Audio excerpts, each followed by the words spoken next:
Welcome back to Reddit Tales by Uncle Sammy. I see you, I appreciate you, and I'm thankful you subscribed and keep showing up. This space is built on your insights. Leave your thoughts and lessons below. Now, cue the tension, cue the truth, let's get into it. The cruelest thing Soleil did was leave me the same day I got laid off, look me in the eyes in a cold parking lot, and say, "I'm done. You're nothing without your job." Like the years we built meant nothing the second my paycheck stopped. She didn't argue, didn't hesitate, didn't even pretend to care. She just took my spare keys, tossed a prenuptial agreement onto my windshield like a receipt, and walked away with the kind of calm you only have when you've been planning your exit for a long time. Here is how it happened. The day Soleil Whitlock left me was the same day my badge stopped working. Security walked me out of the glass lobby in Cleveland like I had stolen air, even though I had given that company 12 straight years. I told her, steady, that I'd been laid off. She stood in the parking lot with her coat cinched tight, tapping acrylic nails against her phone case, a habit she had whenever she was about to lie. She looked me over once and said, "I'm done. You're nothing without your job," then reached for a car door and vanished. Lake Erie wind cut through my suit, and traffic hissed on asphalt along Superior Avenue. Soleil didn't walk to my car to comfort me. She walked to take control. She reached into my hand, plucked my spare keys like they were hers, and slid them into her tote without asking. Then she flung a thick envelope across my windshield, where it caught under the wiper and shuddered in the sleet. My name sat on it in her neat handwriting, neat as a label. I opened it with numb fingers and found a prenuptial agreement. Already signed, already waiting. If you've ever been discarded the moment life got hard, keep watching, because what happened next flipped everything, and the way he stayed calm is the real lesson. The prenup was signed 8 years earlier, dated the week after our honeymoon, as if love belonged in a cabinet. I remember that night at our kitchen table, Soleil smiling too brightly while her nails clicked until I agreed. She called it responsible, like romance was an accident to insure. In the lot, I understood she had been preparing for my worst day long before it arrived. I stared at the gray sky, ashamed of how often I mistook calculation for ambition. I slid the papers back into the envelope and held it against my chest like a fresh bruise. I took the 55 bus home because I did not trust my hands on the steering wheel. The heater rattled, windows fogged, and a woman in a church hat hummed under her breath like she was holding herself together. We lived above a laundromat near Kinsman, where dryers thumped through the night and detergent clung to the stairwell. The door was unlocked, but the apartment was emptied of her scent. Soleil's closet side was bare, hangers lined up like soldiers. My coffee mug sat alone on the rack, taunting. Even the silence sounded practice, like her decision. I dropped the prenup beside stacked bills and tried to follow my routine anyway. Rinse hands, fill kettle, grind beans, breathe. Halfway through, I realized I was making coffee for 2 out of muscle memory, and that small mistake hurt more than the layoff. I sat on the couch and let memories arrive in jagged pieces. At our anniversary dinner in Shaker Heights, she counted the tip out loud. On vacation at Puddin' Bay, she tracked every expense while I watched the water. I called it ambition because admitting it was strategy felt worse. I should have listened earlier. By morning, my pride felt like a stone in my ribs. I walked a corner store on East 79th, bought a newspaper I did not read, and stood under the awning while sleet leaned sideways. I kept checking my phone, not for an apology, but to see if the world still had rules. My father used to wake me at dawn for runs, no excuses, telling me traction matters more than comfort. I used to roll my eyes and jog anyway. Now I wished I had asked him how to rebuild when you are tired of rebuilding. For real. Around noon, my phone buzzed with an unfamiliar number. I almost let it die, convinced nothing good could reach me in that apartment. A calm woman introduced herself as Marlo Gaines, attorney with Dunbar, Kersey, and Pike, calling about the estate of my great-uncle, Ellington Whitlock. I had met Uncle Link twice at funerals, always quiet, always watching. Marlo said, carefully, that I was the sole heir. Then she added the figure, approximately $500 million. The laundromat dryers below thumped like distant drums as my mind tried to stay upright. I laughed once, then felt nothing else. Marlo asked if I was somewhere safe, if I could write down steps, if I had identification ready. Her voice did not sound like a scam. It sounded like procedure. After we scheduled a meeting, I sat on the floor with my back against the couch and stared at the prenup. Suspicion crawled in. Had Soleil known? Was that why she watched my promotions like weather reports? I remembered Uncle Link handing me a small wooden box when I was 16, telling me patience is a weapon. Back then I smiled. Now those words landed like a lock clicking shut. I opened my laptop and searched my uncle's name until my eyes burned. There were old articles about a logistics company he sold, a scholarship fund he never advertised, and a shipping technology firm headquartered in Atlanta. Nothing flashy, no scandals, just quiet accumulation that made the inheritance feel more real, and it made Soleil's timing feel uglier. I forced myself to breathe through the nausea and wrote a list of my journal the way I used to write shift notes. Verify, secure, separate, protect. Celebration could wait. Protection could not. I had ignored red flags because I hated conflict. The next morning I walked into Dunbar, Kersey, and Pike, hand steady, stomach knot. Marlowe slid a folder across a table that smelled like lemon cleaner and fresh paper. She explained the trust in plain language. Assets diversified, properties in 3 states, controlling shares in the Atlanta firm, and cash placed to minimize chaos. My role was beneficiary and decision-maker, but only after verification, a financial education course, and independent counsel of my choosing. I respected that my uncle had built guardrails, even for me. When Marlowe asked about my marital status, I answered once and did not elaborate. On the way home, I stopped at a public library and called Keziah Rowe, a family law attorney my cousin recommended. Her voice was soft but direct. She asked for the prenup, the timeline, and whether Soleil had moved money. Then she told me the first rule.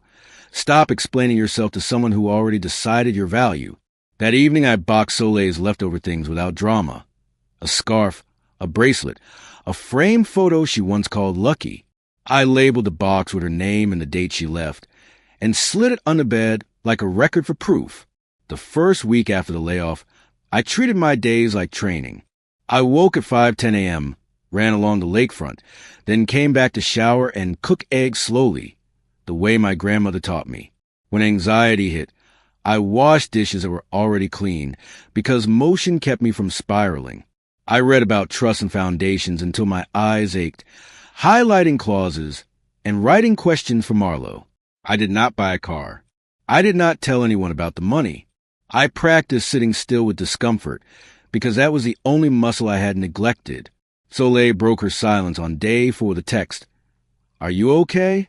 No apology, no ownership, just a question designed to collect data. I stared at it longer than I should have, then set the phone down. That afternoon, I rode the bus to a barbershop off Buckeye, sat in the waiting area, and listened to men talk about layoffs, rent, and how quickly people vanish when money gets tight. One man said, "Folks love you when you're useful." I felt the sentence settle in my chest like a weight, and I knew I would not chase her. 2 weeks later, our landlord called, awkward and cautious. Soleil had asked to remove her name from the lease and hinted that I might be unstable without work. I thanked him and emailed proof of rent paid to the end of the term, plus a letter stating any changes required my signature. When I hit send, my hand stayed steady. In the marriage, my calm was treated like weakness. Now it was leverage, and Soleil was trying to rewrite me as a problem, so her exit looked clean. That realization stung. I promised myself I would not help her lie. I saw Soleil again in a coffee shop near Playhouse Square. Late afternoon, winter light thin on the tables. I arrived early and sat facing the door. She walked in with a new coat and a practiced smile, nails clicking on the counter as she paid. When she noticed me, the smile softened, but her eyes stayed alert, measuring. She sat without asking. "Jabari," she said, voice sweet, "I just want to check on you." I nodded once. "I'm managing," I replied, and let the word end the sentence. Her eyebrows lifted, like she expected a confession. Or a plea. Soleil tried warm first. "I didn't want to leave," she said, tapping her nails against the cup Hertel. Then she shifted into practicality, talking about the economy and how couples struggle. She spoke as if our marriage was a business plan that hit a delay. I listened, because silence makes people reveal their real goal. When she asked whether I had found anything yet, I said, "I'm handling it." Her mouth tightened. She wanted numbers, not feelings. I let her walk out without giving either, and my chest finally loosened. Outside, the city moved on, indifferent and loud anyway. Keziah filed a divorce the next week, slow and clean, because I refused to rush anything tied to my future. Soleil's attorney requested mediation, and implied my layoff had confused me. Keziah replied, we would proceed under the terms Soleil drafted and presented. Soleil called, then called again. I let every call go to voicemail and listened once, saving each message like a receipt. Her tone shifted by degrees. Concern, irritation, anger dressed as worry. I did not debate her voice. I finished the required course, asked Marlowe hard questions, and stayed quiet around people who live for gossip daily. The Atlanta firm needed a shareholder meeting by early spring. I flew down in March with one carry-on, wearing a charcoal suit. In the airport, families rushed and travelers barked into headsets. Proof the world never pauses for heartbreak. I stayed near College Park, not in luxury, because I wanted discipline to lead my choices. The office sat in a renovated building. I listened longer than I spoke, asked about operations, and watched who answered directly versus who performed. My uncle left me money, but he also left me a test. Stay grounded when strangers start calling you sir. Back in Cleveland, I took consulting with a nonprofit that helped laid-off workers retrain. I did it to stay close to real life, not because I needed money. My mornings stayed the same: run, shower, coffee, journal. When shame hit, I played a jazz record my uncle mailed me, still sealed like a warning. I began therapy because pride can stretch pain into something permanent. My therapist asked what I avoided most, and I admitted confrontation. She said, silence is only strength when you choose it. That line followed me whenever I wanted to text Soleil, just to stop feeling small. Soleil's consequences did not arrive as thunder. They came as invoices and small humiliations. A friend stopped returning calls. The new man in her photos, a trainer named Desmond, posted loyalty quotes, then vanished from her feed. Soleil began selling designer pieces online and called it spring cleaning. She moved from the condo she bragged about to a smaller unit off Euclid, cropping backgrounds so nobody noticed. When she saw my aunt at a grocery store, she smiled too hard and asked casual questions about me. My aunt told me later, that girl is counting, and I believed her again. In August, the probate filings became public. A local business blog ran a piece naming me as heir, and my phone turned into a slot machine of unknown numbers. Old classmates wanted to catch up. Distant relatives remembered birthdays. Men with business plans promised guaranteed returns. Soleil's call came that night. I watched it ring while my kettle whistled, then let it die. A minute later, she texted, "We need to talk now." The demand made my jaw tighten. I forwarded the message to Keziah, blocked the number, and went back to making tea like my hands belonged to me. Soleil tried again through a new email address.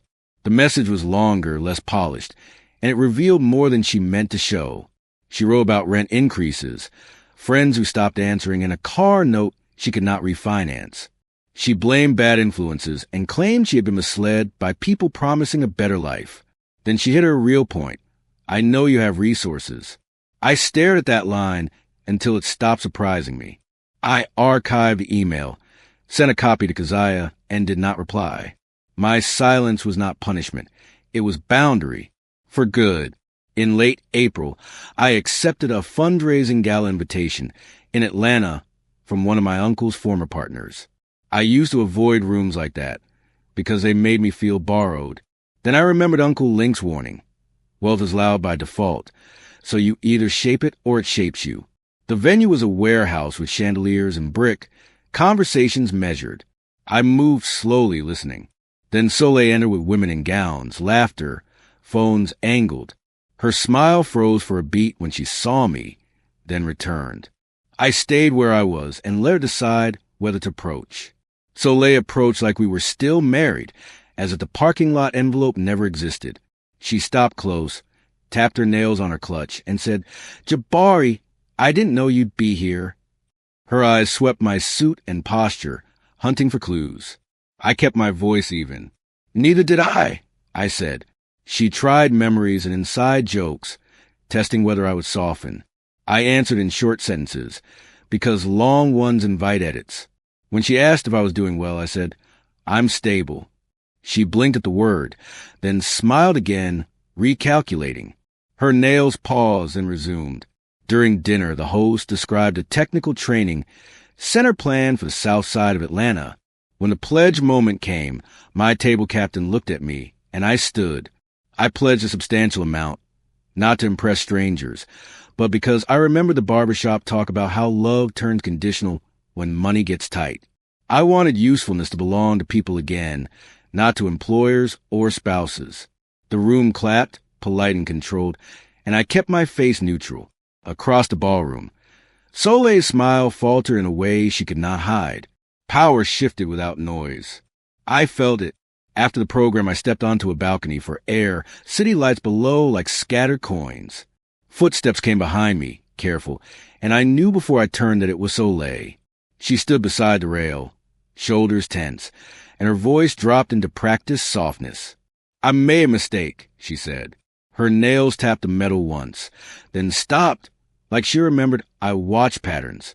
I panicked. I was scared. I let silence stretch until it made her uncomfortable. Finally, she whispered, "Take me back. We can fix this." Her words shook, but urgency sat underneath them, heavy as hunger. I faced her and saw a strain around her eyes, the kind makeup cannot erase. I remembered meeting her parents in Akron, her father talking about assets like children, her mother laughing at poor people like it was harmless. Soleil had been trained to treat security like religion. She swallowed, then the truth slipped out. "I didn't know you had options," she blurted, and her eyes widened like she could pull it back. Something in me went still. "That's the point," I said. "You didn't believe I was worth staying for without leverage." Her jaw tightened and the sweetness drained completely. Soleil reached for my sleeve, then stopped, fingers hovering like she could not remember the last time I pulled away first. "Jabari, please," she whispered, fearful under the softness. I did not comfort her. "The divorce is moving forward," I said. "We'll follow the agreement you handed me." Her face shifted. Disbelief, anger, calculation.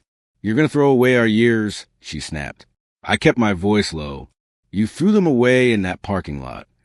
She stared at the skyline as if it could offer a new angle. I walked inside before my mercy turned into a mistake again. Mediation happened in June in a plain office near Cleveland. Soleil arrived in a crisp suit, hair perfect, eyes tired around the edges.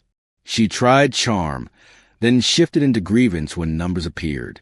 She implied she carried me emotionally and hinted the layoff made me unstable. Keziah slid the prenup across the table and tapped Soleil's signature. Soleil's nails ticked on the folder, then stopped as a mediator read the clause on separate property and waivers. For once, she had no speech ready. I felt my heartbeat stay slow and realized my calm was no longer something she could twist. The divorce finalized in September with no spectacle. A short hearing, signatures, and a judge who sounded tired of adults acting shocked by paperwork they signed. Soleil kept her eyes on the table, nails tapping faster than usual. When it ended, I did not feel victorious. I felt clean, like a splinter removed. Afterward, I went to a diner on Carnegie, ordered pancakes, and sat alone. I watched the couple argue softly, then laugh, then hold hands. I promised myself I would never confuse performance for love again. Outside, rain warmed the pavement, and my breathing finally matched my steps.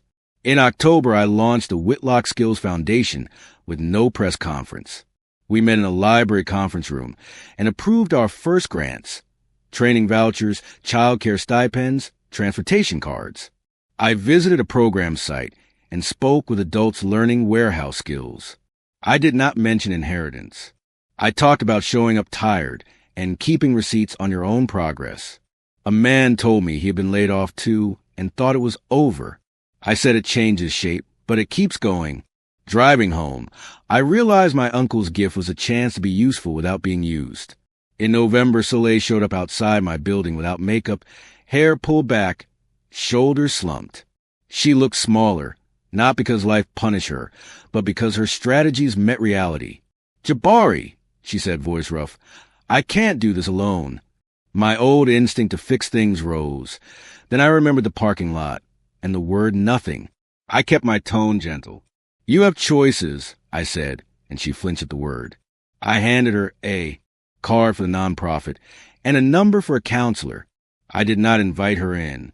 She walked away without the mask she used to wear. By December, my life had a steady rhythm again.